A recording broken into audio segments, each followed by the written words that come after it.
Lembrando que se não tiver pergunta, eu falo, hein? Vai ser problema para vocês. É melhor ouvir a pergunta do que eu ficar falando, hein? Mas parece que tem bastante pergunta ali. O povo é perguntador aqui de São Luís.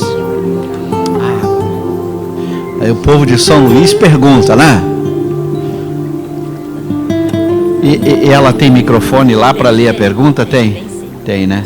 Senão o povo não vai escutar direito. Obrigado. Vou botar aqui. Daqui a pouco vem o anjo da guarda lembrar que eu tenho que tomar água, né? Porque eu esqueço, né?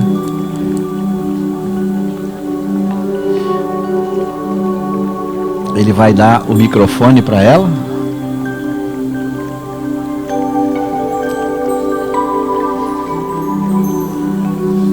O auditório aqui é tão grande que a gente precisa de um binóculo para enxergar que tem gente lá, né? Oh, vocês aí do fundo, é? Venha para cá e tá melhor aí, né? Aí o único problema, aí a única vantagem é que se cochilar não tô vendo, né?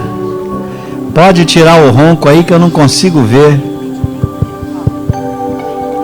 Tá. Podemos começar? Tá. O som ambiente, vai tirar o som.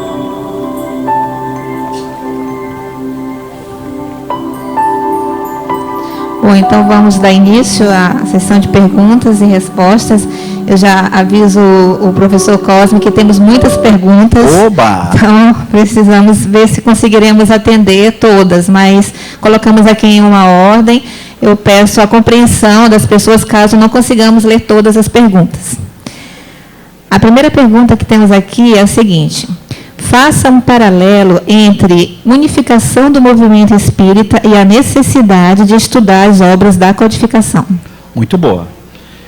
Veja, quando a gente fala em unificação, significa que a gente está buscando um propósito comum. Esse é o sentido da palavra. Todo mundo no mesmo objetivo, no mesmo propósito, né? Senão não seria uma unificação. Se cada um corresse para um canto, nós não trabalharíamos juntos.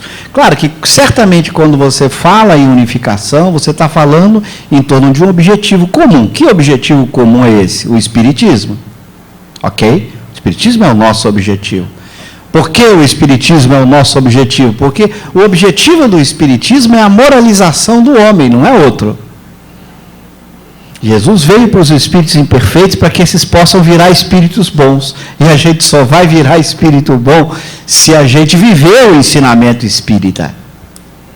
Nós precisamos dessa orientação para a gente enfrentar a si mesmo, para entender a vida, saber por que sofremos, por que as dificuldades do mundo, do caminho.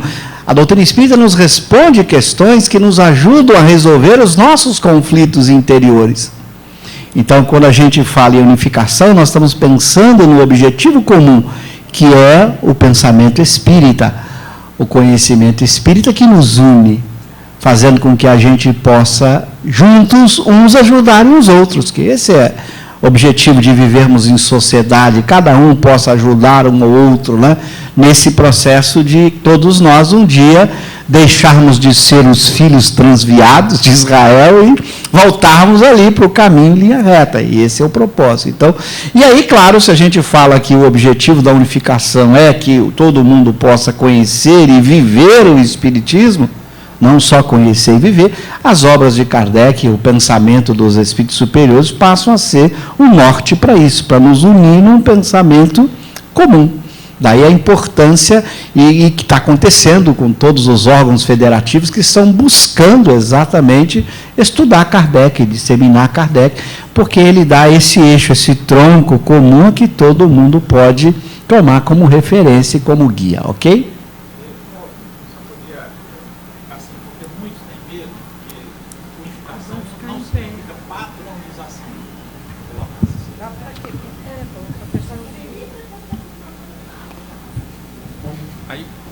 Você comentar que unificação não significa padronização. E outra coisa, trabalhar pela unificação também não significa interferir na liberdade e autonomia dos centros espíritas. Muito boa. Por isso que, se você trabalha na unificação, tendo como referência a obra de Kardec, você vai encontrar exatamente isso na obra de Kardec. Ele jamais propõe uma padronização, porque senão não seria uma ciência e uma filosofia. Uma ciência e uma filosofia tem essa característica de servir de norte, de orientação, para que as pessoas possam ter uma referência, né? Então não é todo mundo fazendo sempre as mesmas coisas, não é isso, mas pelo menos você tem que ter uma doutrina que nos une, senão a gente não seria diferente das outras coisas, né? Então, no momento em que você tem uma doutrina que as pessoas têm que compreender, elas têm esse norte a partir do qual elas vão guiar sua conduta, seu comportamento, sua forma de ser e de agir em cada contexto. Mas ela tem um norte a que seguir. Não é uma padronização, né? Então, mas é a unificação em torno de um propósito comum, né? Que é o propósito de conhecer e viver o pensamento espírita, como muito bem lembrou Osmir, sem interferência, cada um tem sua liberdade. Aliás, quando você vai ler Kardec, ele fala da lei de liberdade, né? Cada um vai escolher seu caminho, decidir o seu rumo, mas tem o Espiritismo como uma orientação, como esse busto, como esse farol. Veja um farol no mar, né? Cada navio segue o seu caminho, mas tem lá o farol orientando ele dos perigos que ele possa enfrentar. Eu acho que esse é o caminho. Que a gente possa trabalhar juntos no mesmo ideal, que é o ideal de viver esse Espiritismo que Jesus e os Espíritos trouxeram para nós e que a gente tem desprezado, né? Que é lamentável, porque esses Espíritos superiores, que podiam estar nos seus mundos felizes, não dando bola para a gente, né? Assume essa missão de nos aguentar aqui nesse mundinho de provas e expiações, cheio de inveja, de ciúme, de egoísmo, trazem um pensamento tão lúcido e a gente fica aí brigando entre nós sem estarmos unidos no mesmo propósito de viver o ensinamento espírita.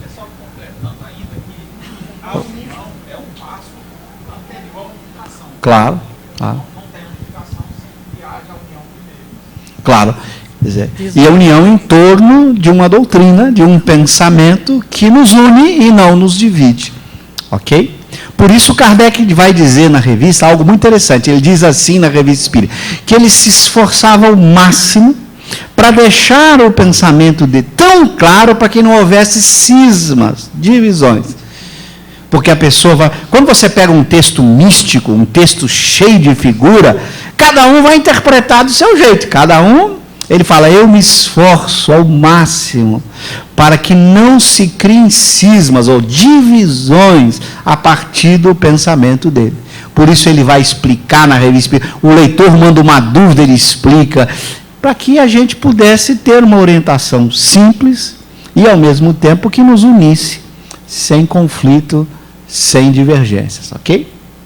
Segunda pergunta é, quais as diferenças entre a primeira e a segunda edição do Livro dos Espíritos e por que houve uma mudança significativa na redação do livro? Muito bom. Não é uma mudança significativa em termos de princípios e leis. As leis fundamentais e os princípios estão colocados na primeira edição e estão na segunda. Existem pequenos ajustes? Claro que tem, como toda a ciência, mas não são mudanças radicais, no sentido de que os princípios, aquilo que estava ali colocado na primeira edição, foi alterado na segunda, não.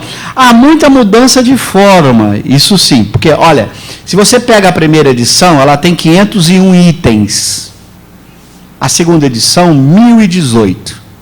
Fala, puxa, dobrou, mais que dobrou. Mas você vai perceber que muitos itens que estão na segunda edição estavam na primeira, não na forma de itens ou perguntas. Deixa eu explicar isso melhor. Kardec fez o Livro dos Espíritos, na primeira edição, 18 de abril, no formato duplo. Ele tinha perguntas e respostas e tinha texto corrido. Texto escrito. Então, às vezes você encontra pergunta e resposta, de repente vem um texto longo, escrito por Kardec, com instrução dos Espíritos. O que ele vai fazer? Ele percebeu, como grande professor, que pergunta e resposta, didaticamente, era muito mais adequado e conveniente. Então, muitas das perguntas e respostas que aparecem na segunda edição, que não estão no formato pergunta e resposta na primeira, está nos comentários. Então ele vai dizer, ele percebeu que a forma pergunta e resposta era muito mais adequada, Muito cuidado. As pessoas acham que Kardec perguntou todas aquelas perguntas aos espíritos diretamente que eles responderam. Não foi assim. Pergunta e resposta é a forma didática de apresentar o pensamento dos espíritos. Você vai encontrar, às vezes, um texto na revista espírita, uma mensagem dos espíritos.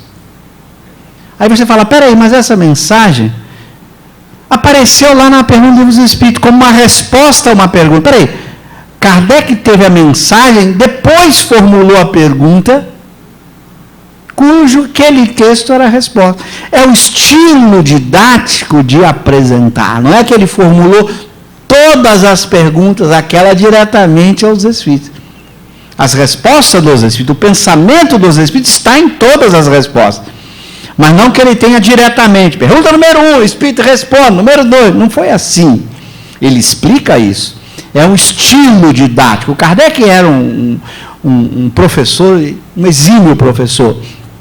Antes de Kardec, Hipólito Leon, aliás, na Kardecpédia, tem lá várias obras de Hipólito Leon. Você vai lá em obras de Kardec, tem uma seção lá assim, Hipólito Leon, Denis Arrivai, você vai lá e pega as obras do Leon. Aliás, quem quer aprender francês, gente, aí eu recomendo. Tem um texto de gramática francesa de Kardec, de Hipólito Leon, antes de Kardec, que é genial. Você vai lendo gramática francesa, você vê que professor, ele vai ensinando francês com esse jeito especial dele, que é encantador. A gente, inclusive, está dando um jeito de conseguir verba até para traduzir essa gramática francesa para o português, que a gente quer publicar pela Kardec Books. Porque é tão lindo ver Kardec explicando gramática francesa, que é extraordinário. Então, ele tinha essa habilidade didática. Ele, por exemplo, escolheu 2 estilos, que são estilos fundamentais do ponto de vista didático. Primeiro, o estilo do diálogo. Quando você vai estudar na história do próprio pensamento humano, uma forma de ensinar muito adequada para as pessoas é diálogo. Vem desde o diálogo de Platão. É uma delícia, né? Eu escrevi 2 dos meus livros no formato de diálogo para imitar Kardec e Platão. Porque eu percebi que texto corrido, o nosso primeiro livro, Ordem Didática, é texto corrido. Aí, depois que a gente falou, vou mudar agora, vou fazer os 2 volumes seguindo no formato de diálogo. Pô, as pessoas gostaram mais. Porque diálogo é agradável de ler. Você cria os personagens e os personagens vão conversando entre si. O que é o espiritismo, a primeira parte dele é diálogo. Kardec montou personagem, o padre, o cético, e foi fazendo diálogo. Então, Kardec sabia que diálogo era importante, por isso que o Espiritismo foi escrito em diálogo, a primeira parte, e ele percebeu outra coisa, que foi a experiência dele com a primeira edição do Livro dos Espíritos, o quanto era mais importante a parte de pergunta e resposta.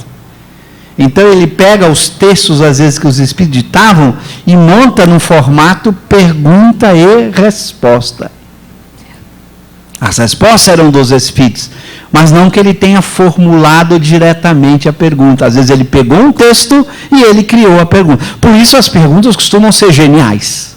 Geniais. Porque ele montou a pergunta com uma genialidade tão grande e pegou aquele texto dos Espíritos e colocou ali como resposta. Muitas perguntas ele fez diretamente, muitas ele não fez, é o estilo dele. Então não tem tanta diferença assim em termos de princípio, é o estilo, o formato. Muitos dos textos corridos viraram perguntas e respostas na segunda edição, mas pequenas alterações, ajustes na teoria, não grandes alterações, grandes ajustes. Ok?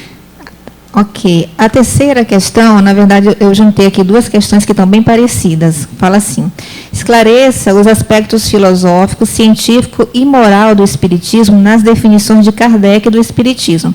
E a outra diz o seguinte: como conciliar o entendimento da religião como parte do aspecto filosófico da doutrina espírita, conforme você explanou, com o tríplice aspecto, tripé, triângulo de forças, trazido por Emmanuel? Sim, não há nenhum problema, porque, na verdade, como eu tentei explicar, se você usa a palavra religião no sentido filosófico do termo, não no sentido teológico ou dogmático, que Kardec vai explicar lá na Revista Espírita, num artigo de dezembro de 68, para ser mais preciso, quem quiser pesquisar, vai lá em dezembro de 68, tem um artigo e Kardec coloca a pergunta, é o Espiritismo uma religião? E vai responder essa questão, mostrando que como a palavra religião, como todas, tem muitos significados, ele nunca usou a palavra porque o significado dominante é o que primeiro você usa. Por exemplo, eu estou falando aqui. Qual o significado que vocês estão atribuindo às palavras que eu estou usando? O dominante. Ok? Vocês não estão aí consultando o dicionário, cada palavra que eu falo, olhando dos 10, 20, qual que você vai usar? Você automaticamente usa qual significado? O dominante. É assim. Então, quando você pega a palavra religião, sem explicação, qual é o dominante? Dogmas, sacerdotes, práticas exteriores de adoração e culto, rituais. Porque todas têm, né? Então, se você falar espiritismo é uma religião, a pessoa ia dizer assim, quais são os rituais? Que nem o casamento espírita, batizado espírita, não sei o quê. Como é que eu adoro a Deus? Sentado em pé, acendendo vela, não acendendo? As pessoas iam perguntar sobre isso. Por isso Kardec diz, eu nunca usei a palavra, porque as pessoas iam querer saber isso. Mas você quer usar no outro sentido, no sentido filosófico do termo, de ligação do homem com Deus, de ligação dos homens entre si, num laço de amor e caridade, bom, não há nenhum problema. Então, porque a palavra é polissêmica. Então, não há nenhum problema desde que você faça essa ressalva, que você entenda a religião no sentido filosófico, você pode dizer ciência, filosofia e religião no sentido filosófico, para não criar confusão. Claro, isso para o público lá fora. Entre nós, se está muito claro, eu nem preciso ficar dizendo assim, religião no sentido filosófico, que se está todo mundo claro. Agora, se eu vou falar para uma pessoa que não é espírita, falar uma religião, mas que deu o sacerdote, fala, não, desculpa, você está usando a palavra religião no sentido do dicionário, no sentido dominante. Então, deixa eu explicar melhor. É religião porque trata de Deus, é religião porque fala dos laços de caridade, de amor que nos une, porque tem ensinamentos morais, porque fala das penas e recompensas. Ah, bom, então agora eu entendi. Ok? Então, não há nenhum problema. Desde que você tome cuidado para as pessoas não usarem as palavras no sentido dominante. E por isso que eu faço essa ressalva também com respeito à filosofia. Se você usar a palavra filosofia, eu venho da filosofia. Eu fiz física, mas fiz meu mestrado, doutorado na filosofia e trabalhei 15 anos num departamento de filosofia. Se você disser num departamento que espiritismo é filosofia, eles vão dizer, não é. Não é filosofia. Porque eles vão usar a filosofia no sentido de sistema filosófico. E não é. Eu tive colegas que vocês chamam de filosofia. O que tem de filosofia? Aí você diz, não, peraí, é filosofia de uma ciência. Então, mesmo na filosofia, tem que fazer uma ressalva. Não é filosofia no sentido geral mais usado na academia. É filosofia num sentido muito moderno e especial, que é algo propriamente do século XX, que é a noção de filosofia de uma ciência. Não é uma filosofia como sistema filosófico. Então, veja, mesmo a palavra filosofia, eu teria que fazer a ressalva, senão o filósofo vai dizer, é o que eu tento discutir lá com o Pondé, no meu vídeo lá, que vocês devem ter acompanhado, Cosme Massi Responde Pondé, eu não sei quantos aqui assistiram esse vídeo, está no YouTube, quando o Pondé faz críticas ao Espiritismo, eu fiz um vídeo lá para respondê-lo, né, tentando dizer para ele que não era bem aquilo. Por quê? Porque, claro, a pessoa vai olhar a filosofia e vai dizer, não, mas peraí, isso aqui não é. Filosofia não reconhece o Espiritismo como filosofia. Claro, porque ela vai olhar como sistema filosófico, aí não é mesmo. Percebe como você tem que tomar cuidado com as palavras? Então não há nenhum problema que você diga ciência, filosofia, com essa ressalva, se a pessoa não entender, e religião com essa ressalva, se a pessoa começar a pensar em religião no sentido do dicionário, no sentido dominante, ok? Ok. Com referência à questão 171 do Livro dos Espíritos, que trata do dogma da reencarnação, a pergunta é, qual o pensamento do codificador com relação à palavra dogma? De novo, o problema da anfibologia que ele trata no Livro dos Espíritos, o problema da polissemia. Dogma significa princípio, como também, no sentido teológico, significa verdade indiscutível. No sentido de verdade indiscutível, claro que não tem. Mas no sentido de princípios, então, de novo, o problema da palavra, né? O problema da palavra. Por que talvez ele tenha usado a palavra dogma lá? Porque era assim que as pessoas chamavam. Como as pessoas lá no século XIX trataram aquilo como sendo dogma, Kardec usou a palavra. E mais interessante, que se fosse dogma no sentido teológico, a pergunta não faria sentido. Olha como é que é a pergunta. Em que se funda o dogma da reencarnação? Dogma não tem fundamento no sentido teológico. Se a palavra dogma estivesse sendo usada no sentido teológico, sequer a pergunta faria sentido. Eu não posso pedir o fundamento para um dogma. Se você perguntar para o fundamento, o dogma não tem fundamento, não tem nem crítica. O dogma é dogma, você tem que aceitar, quer entenda ou não. Se tem fundamento, já não é dogma, no sentido teológico da palavra. Então, a pergunta nem faria sentido se fosse dogma no sentido teológico. É dogma no sentido de princípio. Esse princípio da encarnação, em que ele se funda? E a resposta é belíssima, né? Na justiça de Deus e na revelação. É fantástico. Ficaríamos aqui comentando por que ele usou essa dupla expressão, justiça de Deus e revelação. Mas é outro tema aí para explicar essa pergunta admirável de O Livro dos Espíritos. Vamos lá. Nesta estrutura aberta da ciência espírita, podemos considerar as obras de André Luiz como parte do ajuste ou da progressão? Nunca a gente tem que falar em obra de autor. A gente tem que trabalhar com ideias e pensamentos que o autor ofereça. Muito cuidado. Em todas as obras que eu li, todas elas, e eu não li muito, eu aprendi algo que Kardec me ensinou ao longo de muito tempo. Um livro, um texto, é um saco de feijão. O que você faz com um saco de feijão? Cata. Como é que você cata feijão? Lembrar os mais antigos, você bota o feijão em cima da mesa e diz assim, isso aqui é um feijão bom. Isso aqui é um feijãozinho bichado. Isso aqui é uma pedra. O que você faz? Tira o feijão bom, come. O feijão bichado e a pedra deixa de lado.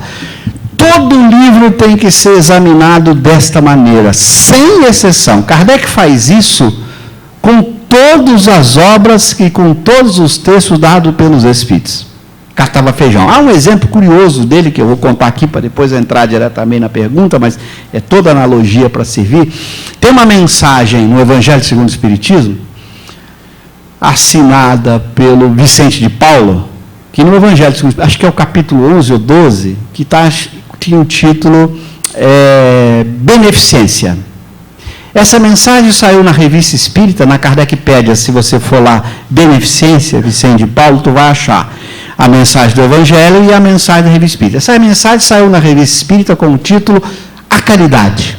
Kardec recebe a mensagem da Sociedade Espírita de Paris, Espírito Vicente de Paulo, A Caridade.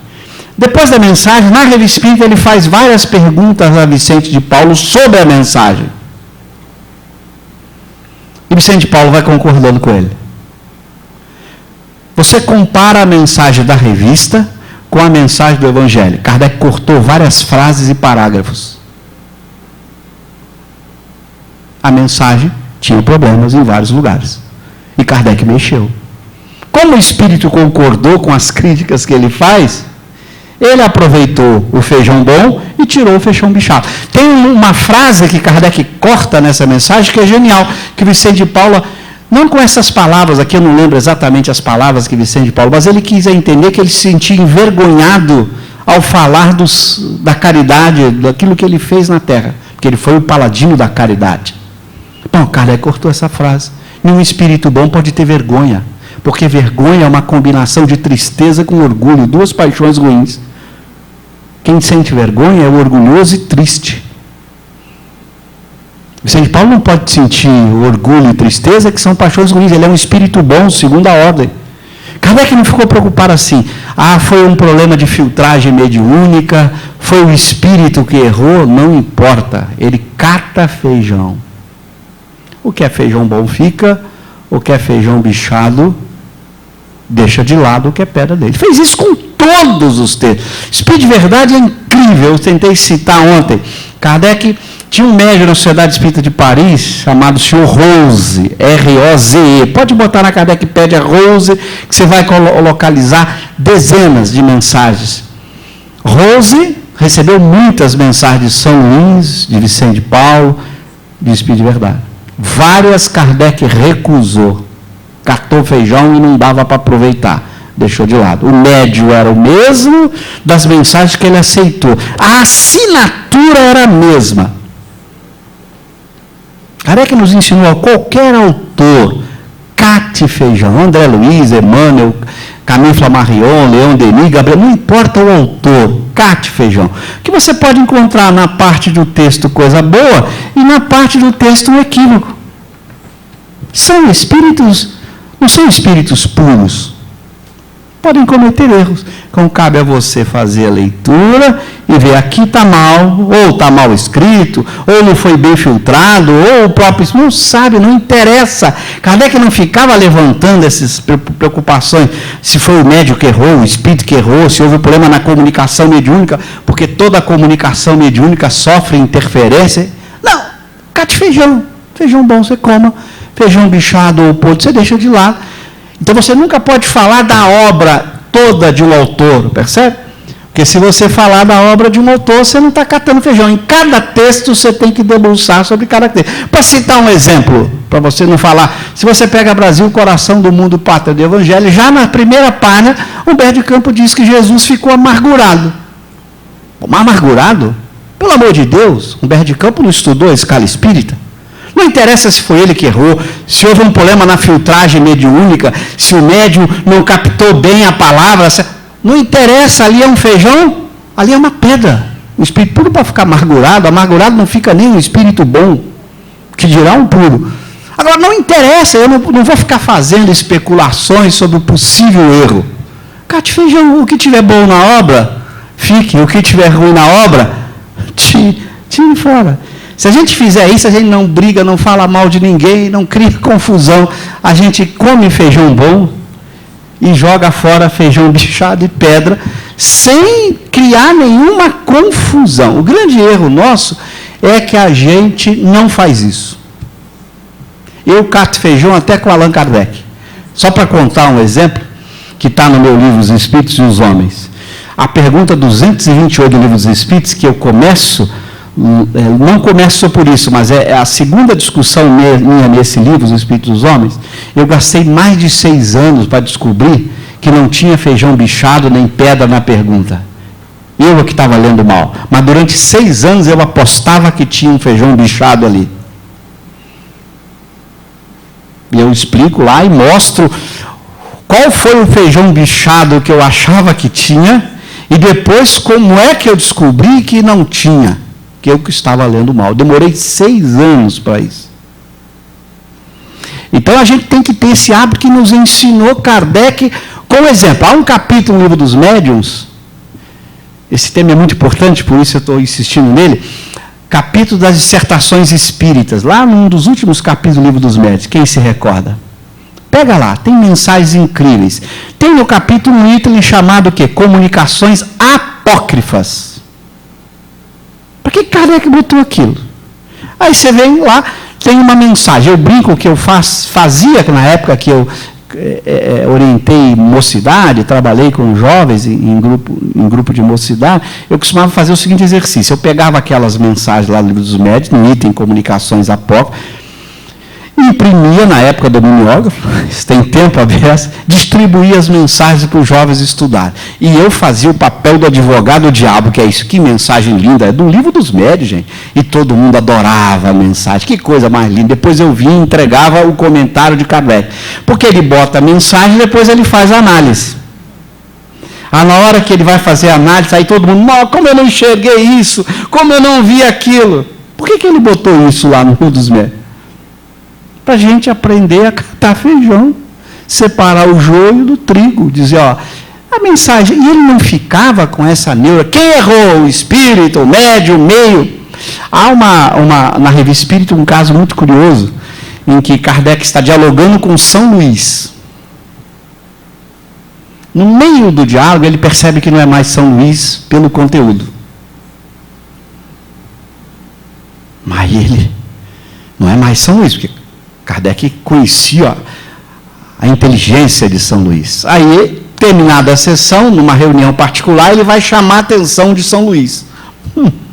E São Luís dá um puxão de orelha em todo mundo. Veja quem eram os assistentes na reunião naquele dia e quais as companhias espirituais que trouxeram. Aí Kardec vai escrever um capítulo que a gente despreza, não presta muita atenção, porque ele tem 3 ou 4 páginas. É o menor capítulo do Livro dos Médiuns. Chama-se Influência do Meio nas Comunicações Espíritas.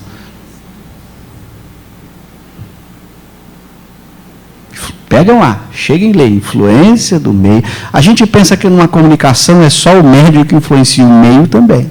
Aí está um exemplo que ele deixa na revista. Aqueles assistentes estavam muito mal acompanhados, interferiram na comunicação mediúnica por meio de espíritos que... Aí São Luís fala, você não identificou? Mas por que você permitiu? Ele falou, São Luís fala, você não identificou? As pessoas têm que aprender a fazer identificação. Não identificou que não era eu? Identifiquei mais nada. Eu veja quem é o meio. A gente acha que o médium vai receber uma mensagem por ele ser bom. Não, a mecânica da mediunidade é complexa. Ela envolve influências das ideias do médium, ela envolve influências do meio, que a gente tem que saber. Por isso você tem que catar feijão. Você não sabe. Rose recebia na Sociedade Espírita de Paris, sabe quem? Jesus, Espírito de Verdade. Aí você fala, nossa, mas o médium que recebe Jesus, eu vou desconfiar dele? Bom, Kardec jogou fora um montão de mensagens do Rose. Rose ficou tão bravo, deixou a Sociedade Espírita de Paris e publicou em 3 livros. As Comunicações do Espírito de Verdade, de São Luís, de Santo Agostinho e de outros. Vai ler as mensagens. Tem na Kardecpédia em francês, lá os livros do Rose. Tem 2, só falta um volume. Eu consegui 2 dos 3 livros dele, que ele publicou fora. Então, o que eu estou dizendo com isso? Nunca pergunte assim, tal autor. Aí eu tenho que ver qual mensagem, qual livro, qual texto. Porque você tem que examinar de cada autor tal mensagem, tal livro, tal texto. Ali pode ter problema. Em todos eles, agora você quer me pedir, em todos eles eu achei pedra e feijão bichado. Posso estar errado. Em todos eles. Sem exceção. Em todos os autores que li, mediúnicos ou não mediúnicos, Camille Flammarion, Gabriel Delan, Leon Denis, todos eles eu achei pedras e feijões bichados. Todos, sem exceção. E eu tenho anotado nos livros. Agora você fala, por isso eu não vou... Eu amo Leon Denis, extraordinário. Quem resiste a um grande enigma? Quem resiste à poesia, à beleza do seu pensamento? Mas teve momentos que ele, no meu entender, na minha leitura, errou. E daí? Isso tira o mérito dele? Imagina, ele não é espírito puro. Então a gente tem que aprender a tirar essa coisa assim de que determinado espírito, autor, vai ser perfeito. Não, tem falhas, tem problemas. Isso é demérito? Não. O Kardec corrigiu, eu não mostrei aqui, mas vou falar de 2 erros de Kardec. E ele confessa o erro, não deu tempo de eu mostrar, mas eu ia botar as mensagens em que ele fala assim, eu errei. E diz mais, se você insistir no erro depois que provou que errou, isso é tolice. Porque quem está atrás da verdade não pode ter a vaidade de dizer, não, eu errei. Não. Ele diz, eu errei 2 vezes. Eu boto no meu slide ali sobre aquela estrutura aberta e progressiva, 2 coisas que Kardec confessa que errou e que fez a mudança. Então, o problema não é ter erro, o problema é a gente não ver, né? Quando a gente não vê, é que a gente fica com o erro. Mas isso não significa que a gente tem que adquirir esse hábito, gente, de catar feijão em qualquer texto. Há coisas que eu escrevi que eu gostaria de não ter escrito, errei, pronto, e daí? Você muda quando você aprende. Uma vez recebi um e-mail, para encerrar, prometo que eu encerro a pergunta, recebi um e-mail muito duro de uma pessoa dizendo assim, no seu vídeo tal, o senhor fala tal coisa. Agora, recentemente, eu peguei um vídeo do senhor que o senhor fala ao contrário. Aí eu devolvi o e-mail. Eu peço desculpas a você, mas é que eu errei, descobri que estava errado e corrigi. A pessoa me devolveu mais bravo ainda o e-mail. Mas o senhor errou, é um absurdo. Eu falei, um absurdo não, eu sou espírito imperfeito, né? Mas a pessoa ficou brava porque eu errei. Eu falei, desculpa, eu também fiquei triste de ter errado, mas sabe como é que é, né? Eu sou espírito imperfeito, né? Eu erro, né? Eu errei, na minha análise fiz a correção. Então a gente tem que ter essa tranquilidade. O que eu recomendo, nunca pergunte sobre um autor. Pergunte sobre determinado texto dele, onde pode ter ou não algum tipo de descuido. Ok? Ok. Como conciliar as definições de instinto de O Livro dos Espíritos com o livro A Gênese? Perfeitamente. Esse é o tipo de pergunta que nós teremos que pegar o Livro dos Espíritos com a Gênese e comparar. O que acontece é que no Livro dos Espíritos está ali de forma muito sintética. O pensamento no Livro dos Espíritos é síntese, são poucas frases, enquanto que na Gênese, Kardec desenvolve e coloca, inclusive, diversas teorias possíveis para se entender o instinto. Porque entender o instinto é um problema muito grave. A gente pensa que o instinto é um tema fácil, é um tema dificílimo. Dificílimo. Tão difícil que Kardec vai apresentando na Gênese algumas hipóteses de como entender o que é o instinto. Porque é algo que até hoje a gente ainda não conseguiu entender como é que os animais conseguem ter uma conduta sem saber como, quer dizer, o salmão voltar ao lugar onde ele nasceu, quer dizer, condutas de animais que a gente fica, meu Deus do céu, quem ensinou a aranhinha a traçar a teia do mesmo jeito que... Há coisas nos instintos que a gente ainda está longe de entender. Essa conduta que os animais têm, que o próprio homem tem, né? Então a gente ainda está engatinhando, é um tema complexo. Por isso Kardec na Gênese vai colocar teorias explicativas, mas sempre vai dizer, teoria, eu ainda não conseguimos responder. O que eu diria para a pessoa, teria que pegar os dois textos, mas eu não vi nenhuma contradição entre o texto do Livro dos Espíritos e o texto da Gênese. O que eu vi na Gênese foi complementações. Kardec vai um pouco mais além daquilo que estava lá de forma sintética. Ele tenta explicar mais, colocando teorias. No Livro dos Espíritos ele ficou apenas na ideia, no conceito geral de instinto, ok? Ok. A humanidade, cada vez mais desenvolvida em algumas ciências, ainda rechaça a ciência espírita, porque a doutrina, não no seu aspecto religioso, mas no seu aspecto científico, com sua lógica inquestionável, não alcança essas inteligências. Porque elas não estudam Kardec, é algo muito simples. É algo muito simples. Eu fiquei muito tempo na academia, dentro de departamento de filosofia. E eu conheço departamentos de filosofia, conheci mais à época, de vários lugares do mundo. As pessoas sequer vão querer pegar a obra para ler. Se eu não mergulhar no autor, eu não vou saber se ele é grandioso ou não. Esse é um problema sério. Eu me recordo de um autor materialista muito conhecido, aliás, um brilhante escritor, que eu até recomendo que vocês leiam, porque escreve muito bem, do André Comte Sponville, que tem vários livros incríveis. Ele é um escritor primoroso, materialista, confesso. Ok? Ele escreveu um dicionário de filosofia em que tem um verbete chamado Espiritismo, em que ele fala do Espiritismo. Você não acredita o que ele fala do Espiritismo. Um amigo nosso, autor do nosso livro da editora Nobiltá, o Daniel, aqui de Fortaleza, escreveu uma carta para o Sponville, dizendo, eu te admiro muito, mas você fez com o verbete Espiritismo o contrário do que você recomenda em todas as suas obras, porque ele recomenda falar do que se sabe. E diz para ele, você falou do Espiritismo sem conhecer Espiritismo. E, inclusive, foi tomar café com ele na França. E eu dizia para o Daniel, ele não vai ler a obra kardeciana, ele já tem um preconceito que ele não vai ler, para poder repensar o que ele escreveu sobre o Espiritismo. Então, o que acontece é esse, a gente precisaria ter a disposição de ler a obra. Se você vai na Europa, na França, as obras de Kardec ficam nas bibliotecas que não sejam no centro espírita. Se você for ao centro espírita, está lá. Mas se você vai nas livrarias comuns, está no setor de magia negra, ocultismo. Você acha que um acadêmico, um professor universitário vai chegar numa livraria e vai chegar lá no setor de ocultismo, magia negra e pegar um livro para ler? Não vai.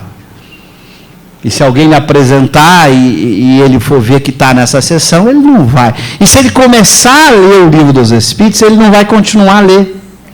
Porque como ele já tem o preconceito, que história? Deus, bom, esse cara já aceita Deus, ele não vai querer ler o conjunto da obra para ver por que Deus está presente.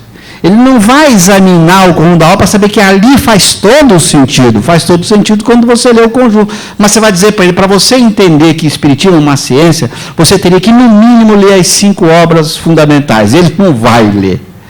Então, eu diria, estamos longe ainda que a academia possa querer fazer isso. Pessoas individualmente, eu digo, eu me tornei espírita antes de ir para a academia, porque depois da minha formação em física, em filosofia materialista, se eu não tivesse sido espírita antes, eu não ia ler Kardec depois. Graças a Deus, Papai do Céu foi sábio. Deixa ele primeiro conhecer Kardec e depois ele vai para a academia, porque senão seria muito difícil. Temos que dar tempo ao tempo. Não se assuste, Paulo descreve em suas cartas um dos lugares que ele não conseguiu apresentar o pensamento do Cristo, foi onde? Na Grécia, em Atenas. A hora que ele abria a boca, os filósofos já começavam a questionar cada frase dele. Então é preciso humildade, e a academia não é formada de humildade, é formada de muito orgulho, infelizmente. E as pessoas não estão dispostas a estudar. Para encerrar isso, eu me recordo uma vez um amigo fez o seguinte raciocínio, para outro, eu não estava presente, mas um amigo, uma pessoa do próprio departamento de filosofia em que eu atuava, disse para um outro que veio me contar, Cosme, fulano disse para mim assim, como pode ser? Cosme parece ser um cara tão brilhante, inteligente, como é que ele está metido nessas coisas de espiritismo? Aí eu respondi para esse amigo para ele dar o recado, já que veio por intermédio, falei, diga para ele por que ele não faz o raciocínio lógico diferente. Devia dizer assim, se ele me considera inteligente, deveria isso significar, se um cara que ele considera inteligente está lendo isso, será que esse negócio é ruim? Ele não faz o raciocínio, uma pessoa inteligente está lendo aquilo, deve ter alguma coisa boa ali, não. O raciocínio é como é que eu, na visão deles sendo inteligente, estaria perdendo o meu tempo com essas bobagens. Veja como é curioso o argumento. Cada um usa o argumento do jeito que quer, para acomodar a tese que já tem bem definida, ok? Bom, aqui são 2 perguntas que eu vou aqui condensar. Fala assim, se Jesus é um espírito puro, quando viveu encarnado, ele sentiu dor, ele sentiu compaixão ou outras emoções?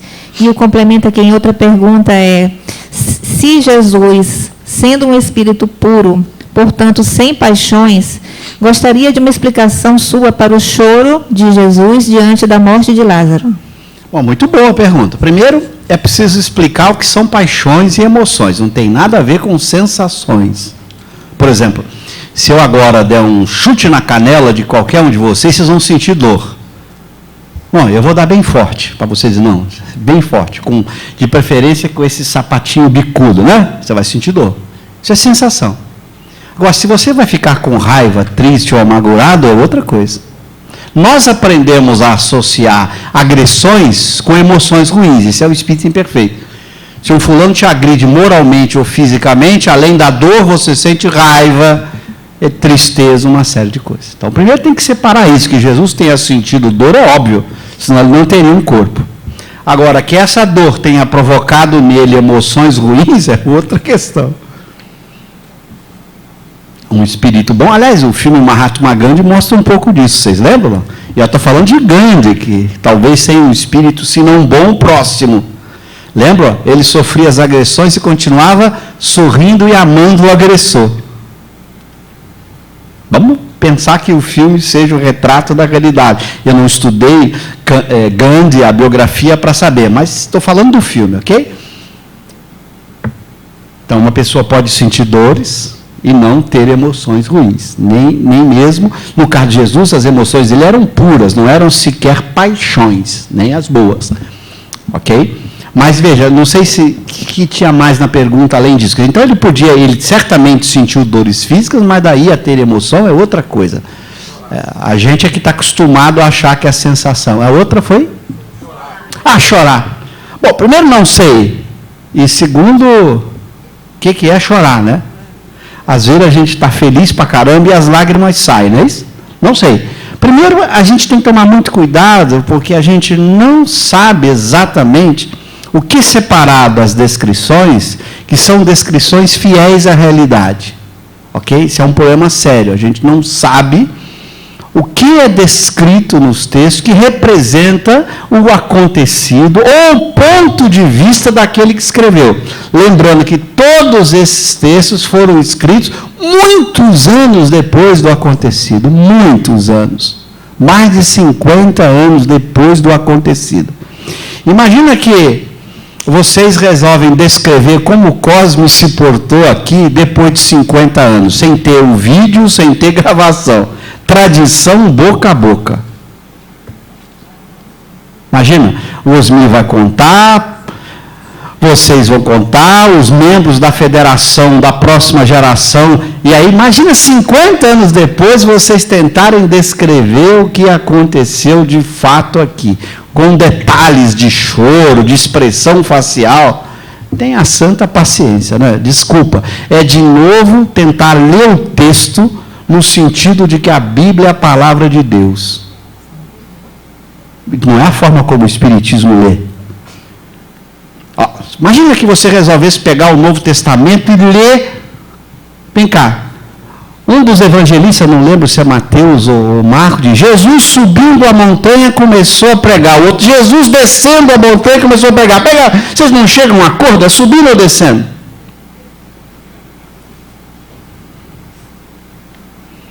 Se for a palavra de Deus, só pode ser uma coisa, ou sobe ou desce, não pode ser.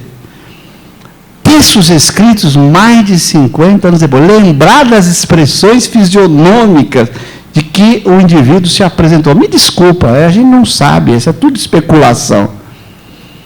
Jesus é descrito como homem, com paixões e tudo nos textos. E aí? É a descrição do evangelista. Um texto escrito muitos anos depois. Aliás, Kardec, no livro Gênese, fantástico, né? Vai explicar os milagres de Jesus de uma forma especial. E ele aceita todas as passagens como verídicas? Não. Multiplicação de pães e peixes. Transformação da água em vinho. Vai ver como Kardec interpreta. Como fato ocorrido? Não. Eu costumo dizer o seguinte: qual foi a obra que Kardec escreveu em 1864 e depois fez a segunda edição em 1865? Chama-se O Evangelho segundo o Espiritismo. Olha que título incrível. É o Evangelho segundo o Espiritismo. Não é o Espiritismo segundo o Evangelho. A verdade está no Espiritismo. Você vai ler o Evangelho segundo o Espiritismo. E não o contrário. Você pega o Espiritismo e vai ler segundo o Evangelho. Vai dar um monte de contradição se você fizer isso. Há no Evangelho muitas passagens contraditórias. Então, eu acabei de citar uma besta, subindo ou descendo. Há muitas passagens que Kardec discute. Vou pegar uma mais grave. Figueira que secou. Gente, tenha santa paciência. Figueira que secou. Vai ler lá a passagem que Kardec explica. Jesus passa diante de uma figueira, porque ele teve fome, queria comer, ela não estava dando figo. No dia seguinte, eles passam pela figueira, ela tinha secado. E o curioso no texto, quando diz assim, que a figueira não estava dando figo, e o evangelista ainda escreve, porque não era tempo de dar figo. Vem cá, então esse Jesus é um louco, porque ele vai punir uma figueira que estava cumprindo a lei de Deus, porque se ela não estava dando figo e não era para dar, ela estava cumprindo a lei de Deus. Então você vai ler uma passagem dessa como fato ocorrido, está descrita como fato ocorrido, está descrita, não está descrita como parábola, não está escrito assim no texto. Jesus propôs a seguinte parábola, não, está descrita como fato ocorrido. E Kardec faz o quê? Recusa como fato ocorrido e diz que isso é uma parábola. Vamos pegar outro exemplo. Tentação de Jesus. Vai ler em Mateus, Lucas e Marcos, já que João não descreve. A tentação de Jesus é descrita como fato ocorrido. Ocorrido, que Jesus foi levado ao pináculo do templo. Levado. O que Kardec faz no livro Gênesis? Tem lá, os milagres do Evangelho. Ele vai explicar a tentação de Jesus. O que ele faz? Evoca João, o evangelista, que não escreveu sobre o fato. E João vem explicando e dizendo que aquilo ali era uma parábola sobre a tentação do homem. E João dá a lógica simples. Sendo Jesus um espírito puro, jamais poderia ser tentado. Esse fato nunca podia ter acontecido. Isso é uma parábola. Embora o texto evangélico não está escrito como dizendo é uma parábola. Não foi assim que o evangelista apresentou. E Jesus propôs a seguinte parábola. Não, ele descreveu como fato acontecido. E Kardec recusou como fato acontecido. E João, o evangelista, evocado, recusou pela lógica. Jesus é um espírito puro ou não é espírito puro? É o evangelho segundo o espiritismo, não é o espiritismo segundo o evangelho. E aí você, para completar o que eu dizia que você tem que ler, catando feijão. Humberto de Campos tem uma mensagem que ele descreve a tentação como fato ocorrido. Fato ocorrido. Você vai ficar com essa mensagem de Humberto de Campos ou com a explicação de João Evangelista no Evangelho segundo o Espírito, no livro Gênesis? Ou com a explicação kardeciana? Você tem que escolher. Castar feijão com todo mundo. Analisar e bom senso. Veja, esse é Kardec. Então a gente tem que tomar esse cuidado de fazer a leitura com o espiritismo e não com outros pontos de vista. Se você, claro que se um católico protestante está me ouvindo, vai ficar muito bravo comigo, né? Porque eu estou colocando problemas no texto evangélico. Mas é porque eu estou lendo o evangelho segundo o espiritismo, eu não estou lendo o espiritismo segundo o evangelho. Então, eu respeito a leitura diferente daqueles que acreditam que isso tudo aconteceu. Então, respondendo para encerrar a sua pergunta, não sabemos se de fato, eu acho que é muito mais a descrição do autor, ele tem que descrever do ponto de vista humano alguém chorando, alguém com paixão, Jesus pegando o chicote, chicoteando os vendedores, dá para imaginar um espírito puro com chicote lá, chicoteando, é a descrição do evangelista, que eram espíritos também imperfeitos, da escala espírita. Alguns até viraram bons ali naquela existência como apóstolo, dando os últimos. Tem dúvida de que Pedro era espírito imperfeito? E que ele vira espírito bom provavelmente nessa vida de Pedro? Foi a sua vida derradeira de transformação? Bom, não, então por que ele traiu Jesus, né? E mentiu, né? Eu não conheço. Que história é essa que eu conheço? É uma fraqueza, mostrando um estado ainda de terceira ordem. Provavelmente na terceira ordem, na fronteira para a segunda, né? A gente está na terceira ordem lá embaixo, né? Lembra que a terceira ordem tem 5 classes lá dentro, a gente está lá embaixo, né? Ele já estava lá, e essa vida de apóstolo fez com que eles dessem um salto, provavelmente virando espíritos da segunda ordem. Mas tem ponto de vista deles, supondo que eles tenham escritos, que não seja problema dos copistas, que o livro foi escrito, copiado e uma série de coisas. Então, eu não examinaria essas descrições como fatos. Jesus chorando, eu não sei em que contexto se dá. Até porque a gente pode chorar com boas emoções também. Então, a gente não sabe bem o que está por trás de tudo isso, ok? Ok. Então, nós agradecemos pelas ótimas perguntas que foram enviadas. Infelizmente, nós não poderíamos ler todas. Ficamos aqui ainda com mais 8 perguntas, mas o nosso tempo encerrou. Obrigada. Obrigado, gente.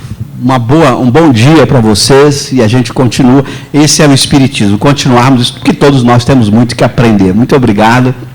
Tenham um bom dia.